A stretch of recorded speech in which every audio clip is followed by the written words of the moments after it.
오늘 여러분들이 인간이 무엇으로 구성되어 있느냐고 질문을 받는다면 여러분 뭐라고 대답하겠습니까? 하나님은 인간을 창조하실 때 생명 하나하나를 남자를 유니버스라고 하는 우주로, 여자도 유니버스라고 하는 우주로 만들었습니다. 그래서 제가 결혼식 주례 때마다 가끔 그런 이야기를 하지만 우주를 정복한다고 하는 것은 하나님이 우주인 유니버스로 만든 남자와 유니버스로 만든 여자가 함께 결합하여서 지지하고 지탱해 주면서 사람 인자를 이루어 갈 때 진정으로 우주를 정복하는 일이다. 그러기에 우주를 정복하기 위해서 저 우주 공간으로 나가는 것이 아니라 남자와 여자가 잘 결합해서 살아가는 것이 우주를 정복하는 일. 여러분, 우리의 인간 신체를 연구하는 자들 보면 얼마나 신묘망측한지 자연 삼라만상의 우주와 다를 바가 없다고 말하고 있습니다. 그러면 여러분들은 오늘도 우주를 정복하면서 살아가고 있는가? 아니면 우주를 정복하지 못해서 지금도 티격태격하면서 살아가고 있습니까? 그러면 여러분, 여기서 우주가 결합한다고 하는 말이 무슨 뜻입니까? 두 부부가 결합되어야 할 것이 무엇입니까? 이것은 바로 카르디아라고 하는 마음의 결합입니다. 마음이 결합되어야 됩니다. 다른 것보다도 먼저입니다. 이 마음이 결합될 때 마음은 육체와 함께, 이 마음은 정신과 함께, 이 마음은 심령과 함께 따라가게 됩니다. 그러기에 오늘 우리가 어떤 마음을 먹느냐에 따라서 그 사람의 인생길이 달라집니다. 어떤 사람은 마음 먹기를 독신주의를 마음 먹어서 일생 동안 독신으로 살아가는 사람이 있습니다. 어떤 사람은 독립군 되기를 마음 먹고 있어서 일생 동안 애국운동을 하는 사람이 있습니다. 반면에 어떤 사람은 자기 가족과 자기의 영달을 위해서 일제 앞제비 노릇하기로 마음 먹고 나가는 사람도 있습니다. 그렇다면 여러분들은 지금 어떤 마음을 먹고 있습니까? 고대 철학에서 인간론을 이야기할 때는 언제나 헬라 사상과 히브리 사상을 함께 이야기하고 있습니다. 헬라 철학에서는 이원론을 주장하기 때문에 우리 인간은 육과 혼으로 되어 있다고 하는 이원론을 주장하고 있습니다. 그러나 히브리 철학에서는 육과 혼 다음에 영 하나를 더 집어넣어서 세 가지로 구성되어 있다고 설명합니다. 그래서 성경에서도 보면 인간을 세 가지로 분류해서 육적인 인간, 혼적인 인간, 영적인 인간으로 구별합니다. 혼적인 인간이 무엇입니까? 예수를 마음에 영접하지도 않고 자기 주장을 펴면서 예수를 믿지 않는, 그래서 여러분 단테는 신곡이라고 하는 작품 지옥편에서 이들을 모두 지옥으로 몰아넣습니다. 그러면 여러분, 육적인 인간은 누굽니까? 지옥 가는 것은 면했지만은 신앙생활을 하면서도 아직도 어린아이와 같아서 마음이 흔들려 버리고 시기하고 질투하는 어린아이와 같은 성숙하지 못한 신앙인을 말하고 있습니다. 영적인 인간은 하나님이 원하시는 인간인데 신앙이 성숙해서 마음까지도 너그럽고 넉넉해서 모든 사람을 품을 수 있는 사람, 우리 주님이 원하시는 신앙이 성숙해진 사람을 영적인 사람이라고 말하고 있습니다. 제가 20년 전 우리 교회에 부임하면서 제 목회 철학으로 삼았던 슬로건이 생명나무 아래서입니다. 여러분, 생명나무라고 하는 것이 무엇입니까? 생명나무는 지식의 나무와 상대적인 것으로서 인간의 신체로 비유한다면 생명나무는 가슴입니다. 저는 금년으로 38년을 설교해 오면서 두뇌의 사람이 되지 말고 가슴의 사람이 되라고 설교해 왔습니다. 두뇌의 사람은 사고하는 철학적 사람으로 혼적인 사람입니다. 그렇다면 가슴의 사람이라고 하면 신앙이 성숙한 영적인 사람입니다. 두뇌의 사람이 똑똑한 사람이라면 가슴의 사람은 따뜻한 사람입니다. 물론 인간이 모두가 똑똑하기까지 하면 얼마나 좋겠습니까마는, 그러나 둘 중에 먼저를 택한다면 먼저 가슴의 사람이 되고 그 뒤에 두뇌를 찾아가도 늦지 않는다는 말씀입니다. 여러분, 자기의 똑똑함만을 자랑하는 사람이 지도자가 되면 입은 살아있을지 모르지만은 그 가슴은 메말라서 그곳에는 감동이나 감격이나 감사함이 없습니다. 여러분, 똑똑한 사람에게는 다른 사람의 약점만 보이기 때문에 비판하고 비난할 줄은 알지만 덮어줄 줄을 모릅니다. 포용할 줄을 모릅니다. 그러나 마음이 따뜻한 사람은 사람을 세워줍니다. 지지해줍니다. 격려해줍니다. 칭찬해줍니다. 그렇기 때문에 그 자리에는 언제나 감동과 감격과 감사함이 넘치게 됩니다. 그러면 여러분, 오늘 나는 똑똑한 두뇌의 사람입니까? 따뜻한 가슴의 사람입니까? 세상에는 특별히 정치권에서도 보면 똑똑한 사람은 많지만 가슴 따뜻한 사람이 많지 않습니다. 왜 그럴까요? 그들 세계에서는 상대방을 죽여야만 자기가 살아남는다고 하는 지론 때문에 그렇습니다.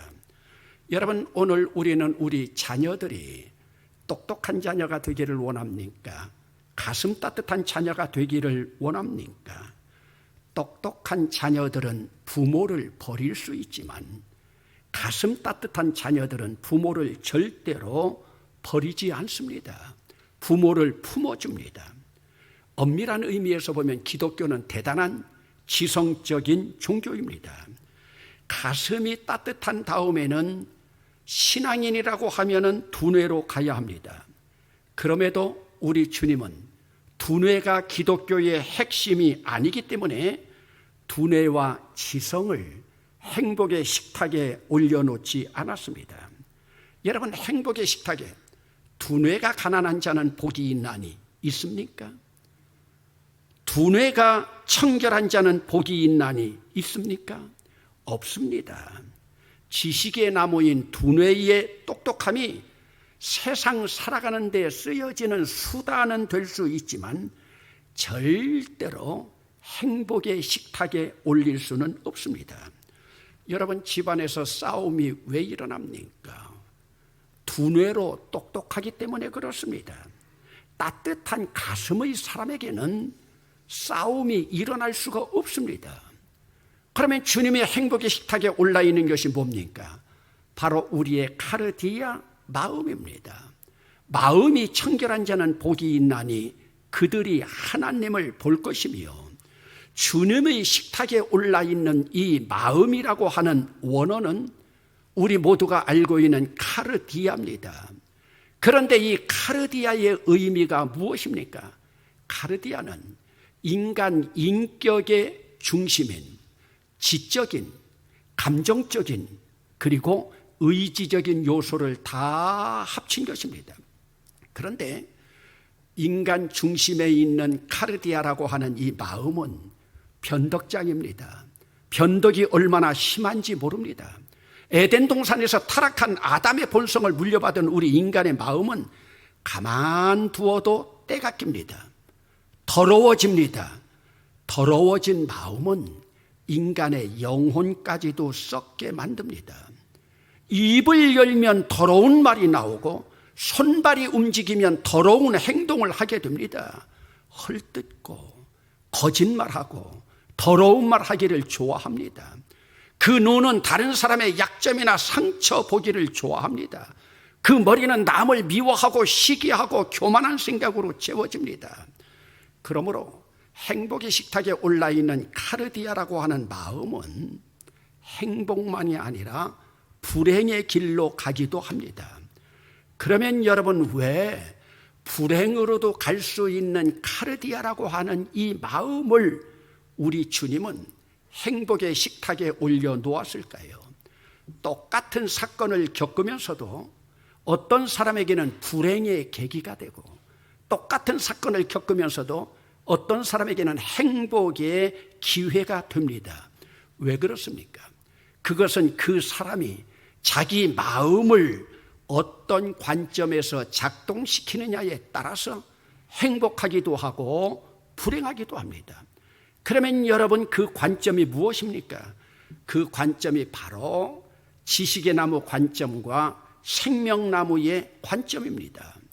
지식의 나무 관점은 늘 부정적인 시각의 관점이고, 생명나무 관점은 늘 긍정적인 시각의 관점입니다. 이 긍정적인 시각의 관점이 바로 예수님의 시각인 그리스도의 은혜의 관점입니다. 여러분, 가늠한 여인이 당시에 가장 경건하다고 하는 바리새인들에게 붙잡혀 왔습니다. 바리새인들이 가늠한 여인을 지식의 나무의 관점인 율법의 관점에서 바라보기 때문에 돌로 쳐서 죽여야 됩니다.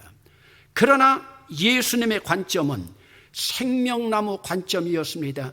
생명나무 관점인 은혜의 관점에서 바라보니 죽을 여인까지도 살려주었습니다. 죽을 고비를 넘긴 그 여인, 감동을 받습니다. 감격합니다. 예수님께 감사합니다.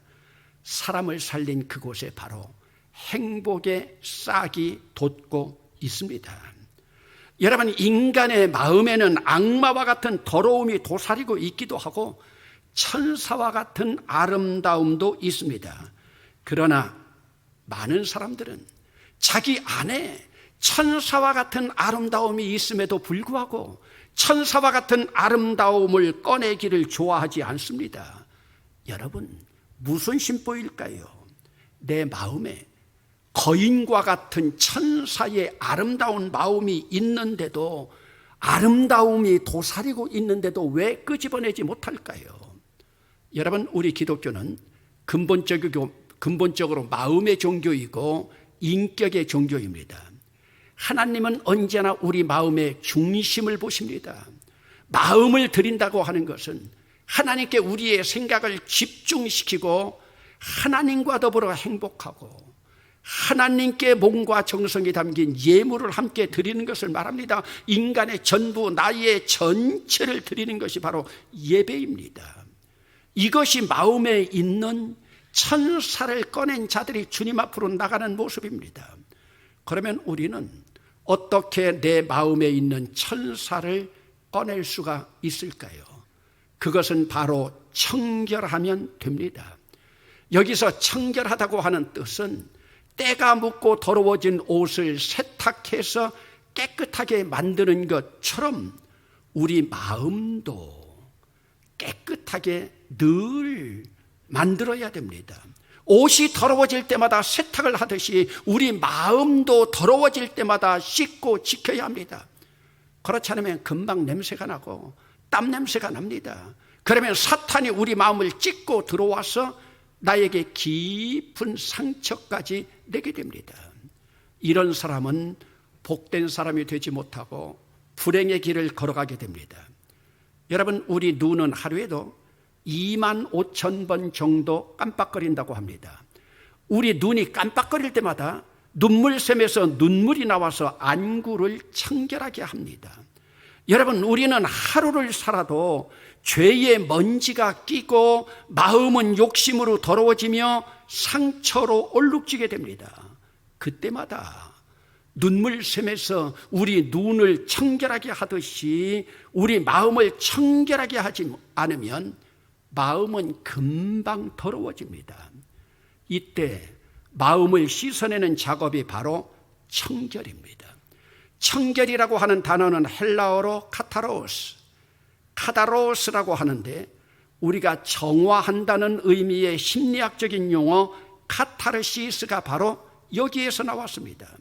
그러기에 우리 마음도 눈물샘에서 나오는 눈물로 씻어내는 것처럼 우리도 씻어내야지, 더러워져서 씻어내지 않으면 그 마음은 상하고 상처가 더욱더 깊어지게 됩니다. 이렇게 깨끗하게 청결하게 된 마음은 그 다음에는 그 마음이 순수해집니다. 이때의 마음이 바로 어린아이와 같은 순수한 마음이 되는데, 여기까지 이르게 되면 상당히 성숙한 자들입니다. 우리 주님도 말씀하지 않았습니까? 너희가 돌이켜 어린아이와 같이 되지 아니하면 결단코 천국에 들어가지 못하리라. 어린아이와 같은 순수함을 간직할 때 천국에 들어가고 주님을 볼 수 있습니다.